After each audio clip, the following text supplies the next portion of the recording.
It's the stuff that fills in all those gaps in between international games. You believed in that one. We remember it fondly. Alejandro Moreno. You done some belters, by the way. Some of those international games. Oh, I did, yeah. Busy man. Had me plate full. Steve Nicol, Craig Burley. You did too as well, Craig. Gab Marcotti is with us. Lots to get to. Liverpool, Spurs, some words from Lionel Messi, but we have to start with the lead story, don't we? Lots of talk about it yesterday, and it continues. Ole Gunnar Solskjaer saying he's going to put United back on top. He's going to make them great again. The permanent appointment, of course, announced in the last 24 hours. Steve, you weren't on the show yesterday, so I haven't had a chance to get your initial reaction. What is it? Is this the right move for United? I was surprised. And the reason I was surprised because I thought they would wait until the end of the season, not only to see where they finish up in the Premier League, but to see what may be available in the market as far as managers go.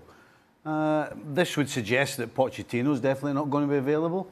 Somebody like Allegri, it would seem, is not going to be available, because I can't understand why they wouldn't have waited. You know, Ole Gunnar's done a great job since he came, yes. But the truth is, he's won games that they're supposed to win. You know, they played a proper team in PSG, got annihilated, but somehow won. Got knocked out the FA Cup by Wolves. I mean, I would have thought United would wait till the end of the season and see whether this burst that they've had since he arrived, is it going to last? What happens now if they lose 4 or 5 games between now and the end of the season? So do you think Pochettino or Allegri would have been better options? Yes. Yes, I do. Yeah, absolutely. I mean, CV-wise, experience-wise, it's night and day with Solskjaer. But I'll tell you what as well, Man United board, they're going to love it. They're not going to have somebody complaining and moaning about players that they're given. They don't have a Mourinho that's going to say, well, listen, that's not the guy I wanted. Because you know all they'll get on with it. Gab Marcotti is with us. Gab, you haven't had a chance to weigh in on this yet. Were you surprised? I was surprised, like Stevie, that it happened now. In fact, I wrote a whole column about this on our website. As Stevie points out, his results have been very good, but you know, against the top 7 in the Premier League, or top 7 sides, including the Cups and Paris Saint-Germain, it's 4 wins, 1 draw, and 3 defeats, which is not bad, but not stellar either. You know, you wonder what happened because we were told that there was going to be a process. We were told to trust the process. We were told he was there on an interim basis and they would make a definitive decision in the summer. What suddenly prompted, after consecutive defeats, by the way, to decide, no, we have to go with Solskjaer. I think that's a bit of a head-scratcher, and Stevie's right, too. In many ways, this is an easy choice because most of the fans back him. He's a pleasant guy. He's brought the buzz back to Old Trafford. He's a lot more pliable than Mourinho or Van Gaal were. You know, if things don't go his way, he's not going to throw players under the bus. He's not going to go and criticize Ed Woodward in the media. And he earns, less than half of what Pochettino would have made, and certainly be nearly a third as much as what Mourinho would have made. So he saves you money as well, which also means that if in a year's time you need to make a change, it's not going to be as expensive to do that. So I think all these factors played into it, but it's certainly, you know, a very un-Ed Woodwardian type choice, if that's a word. Did actually see that in his piece today. You did? Didn't read it all, got halfway now. Too many words. Then you woke up. Ed Woodwardian from Gab. I don't want to go over all ground from yesterday because we had quite a lengthy debate on it yesterday. But, and you know, clearly, if you look at the managers, is he the best man for the job? Then he's not. But however, it's a great PR exercise for Man United at the moment. But as Stevie mentioned there, that could go south. Might not, but it could go south quickly between now and the end of the season, and all of a sudden that PR exercise and all that goodwill is starting to dampen away a little bit, getting into the summer. And that's a difficult one. The scary thing that Gab just said there, the scary thought is, if Man United need to make another managerial change next year, it will be cheaper. If they've got to make that again, what position are they going to be in? Yeah.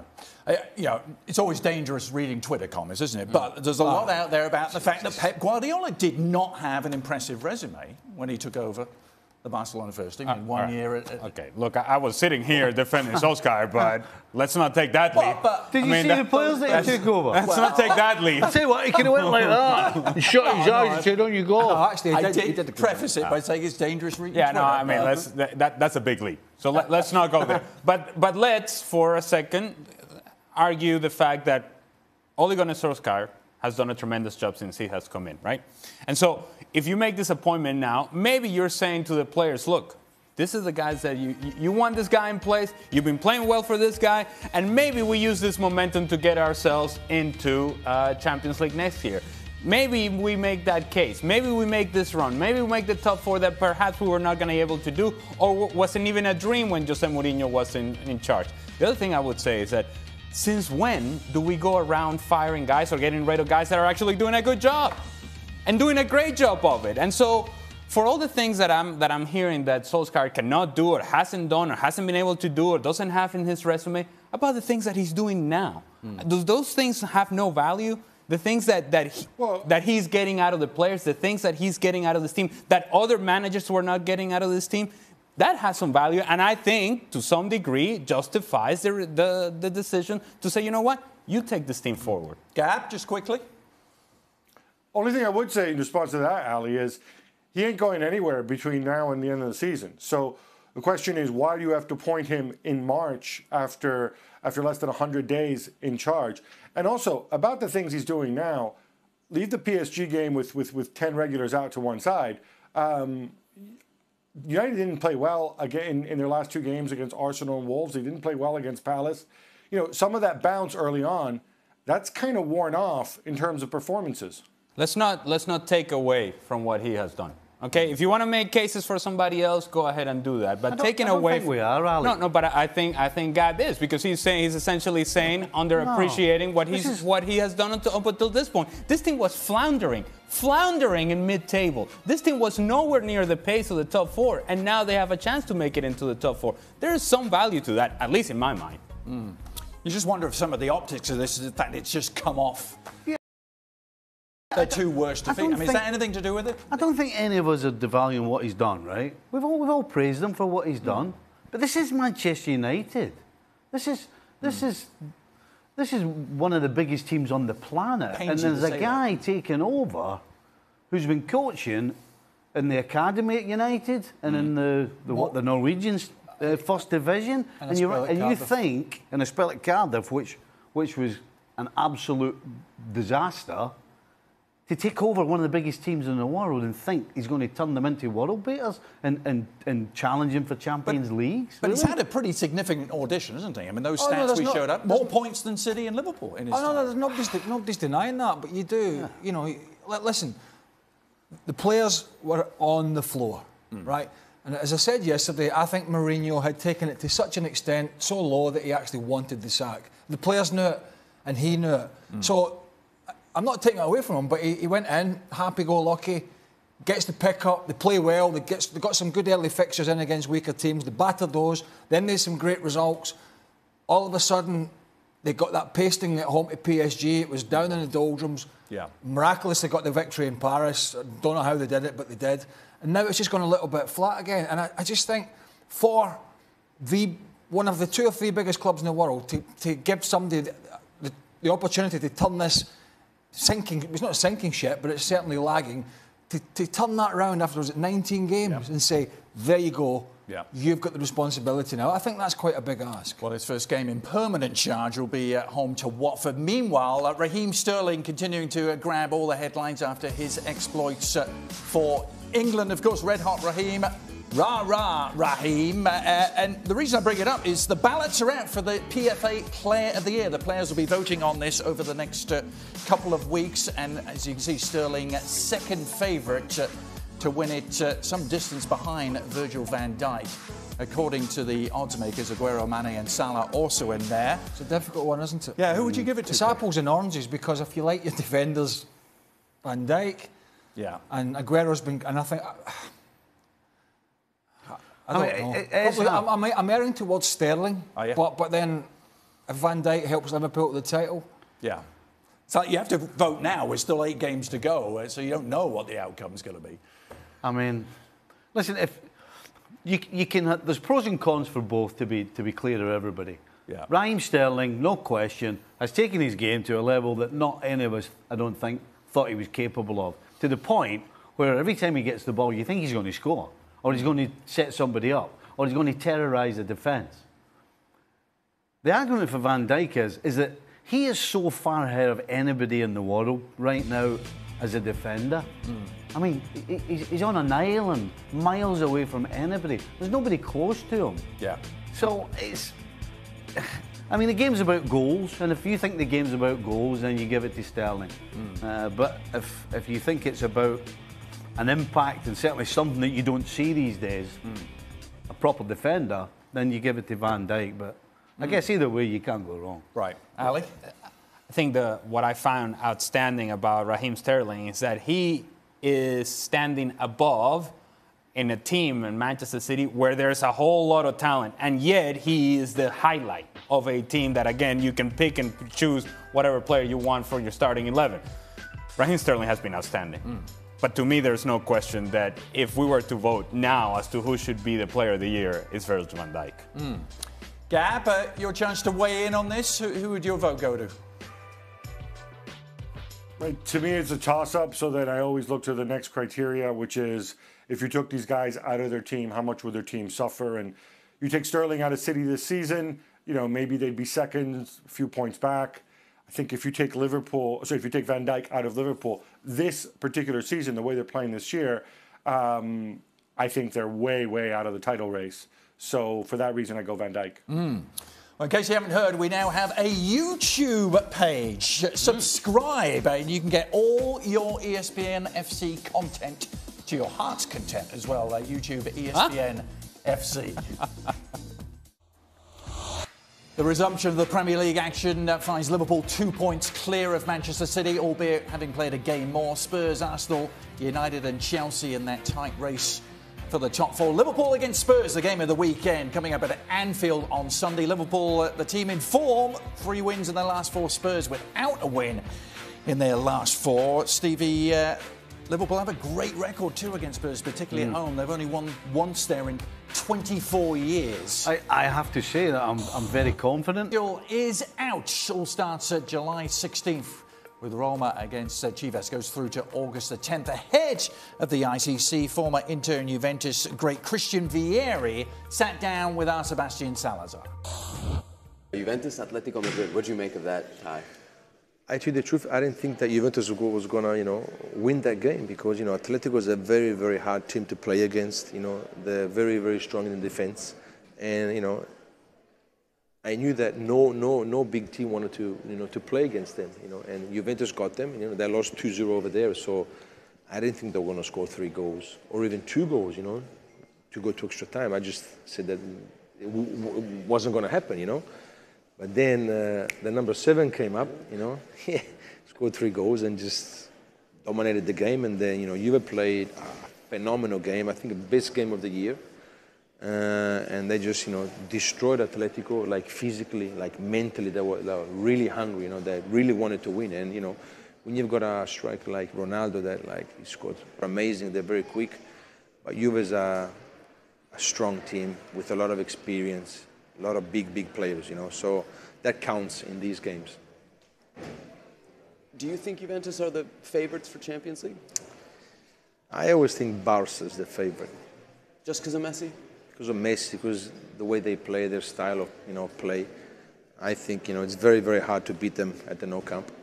And, when Messi is in shape, when Messi is fit, he's unstoppable, So my number 1 pick was Barcelona, but then Juve is a little bit under there. But with Ronaldo, maybe they're there.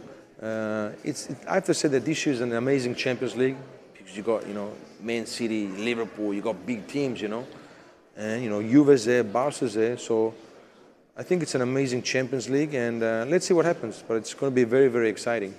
Another one of your former clubs, Inter Milan, find themselves in I would guess the word is interesting, weird situation with Mauro Icardi. What do you make of what's going on? Very, very interesting. They took his armband, the captaincy away from him, and so a lot of discussion there. He had a knee problem. They're saying, or they're saying, some people are saying he has one, some people are saying that he just doesn't want to play. As a teammate, given everything that's gone on, would it be difficult to accept somebody like that back into the locker room? Listen, I always say one thing: the dressing room is the most important. Where's all the text gone? You're not texting him anymore. Have you fallen out of love with me now? I don't think I've anything to say to you. I don't know, I've done 9 days in a row. He's getting all upset. Look at I'm tired. Look at his face. Tired of... I've just done 9 days in a row. Hey, you try and get sat here with these two grumpy... You barely got knocked out of the Champions League. How did that make you feel? Why didn't they send you down to interview the Bear? That'd be great television. Strategic decision, one imagines. There's only one way to end this interview, Mr. Bear. Go on, give me a hug. Give me a bear hug. So how are your brackets doing? Going back to the first piece of that. What brackets? That question about brackets. Do you really think they filled out a bracket? I don't know. I didn't. I was going to. There seemed to be. Where do you get that head thing? All good toy stores. Yeah. Basically, I love the fact that Birthday gift? Birthday gift? Birthday gift. Love the fact that the extra time questions always generate most of the best of the week. Do they? Yeah, they do. Yeah, you wouldn't listen to a word we would talk. We would have as a luck would conversation have there. it, But he's talking away. ESPN Extra Time is next. What just happened? Oh yes, indeed, extra time. Post-international break period. And actually, that's subject of Jordan's first question. Why is it that Gab... Hold on. What's the first one? The question? Why? No. This is the first extra time of the post-international. Of the post-international break. No. We're transitioning from international football to club football. Are we not? I mean, there hasn't been a club game all week? We've been here. We did extra time Thursday. Well, Friday. Yes, but there haven't actually been any games. Wednesday. My point was the actual games. Well, you said this was the first one. You said this was the first one. No, international. You said this is the first one since the international games finished. Right. The international games finished on Tuesday. It's the first for you. It's the first for you. Right. Go with that. I was trying to make the segue into the first question, which is about the international break. I thought it was smooth. I thought it went very well. It was smooth until there was a speed bump. It was clear as mud. Jordan, why is it that Gab seems to be the only one that actually embraces every international break? I enjoy it myself, says Jordan, but it doesn't seem to be that way amongst the majority. I think we have, as best way possible. Yes. Yeah. Gab, you've always enjoyed them, haven't you? Have I? I enjoy them because you get a little bit of a break, but what I do enjoy is actually the way international breaks are today compared to what they were like when Stevie was playing, because the games are spread out, so you can actually watch them, and they're all part of something that you can actually they're not all used to all be on the same time and the same day. This is better. It seems more exciting to me, and it moves on. But yeah, look, I enjoy them because I enjoy football, but give me club football any day. I enjoy this international break. Venezuela beat Argentina. Yeah, there you go. Germany, Netherlands was a good game. I must say, unfortunately for you, everybody's beating Argentina these days. Oh, don't belittle it. This is true. Hey, Kazakhstan, relax. We do right? like fun. Hey, Kazakhstan, relax, huh? Well, as I said, everybody's beating Scotland as well. That's not new. Yeah. I must admit, I preferred when all the international games were on the one day. So we could see them. Wipe it all out in one. Bosh. Get. There does seem to have been a little turning of the tide, though. Just maybe even since the World Cup and the Nations League. So, is it short-lived? Are we going to get back to... Well, I've no idea. Who's talking? Can you go on the next one? Am I wrong? The last 6 months have been better, haven't they? For international breaks. Give me that, at least. Let me interpret what my colleague said.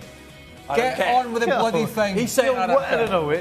You're whittling away there, looking for somebody to give you a parachute. Has the tide? Am I totally pulling that out of... Are you not? You're not getting this.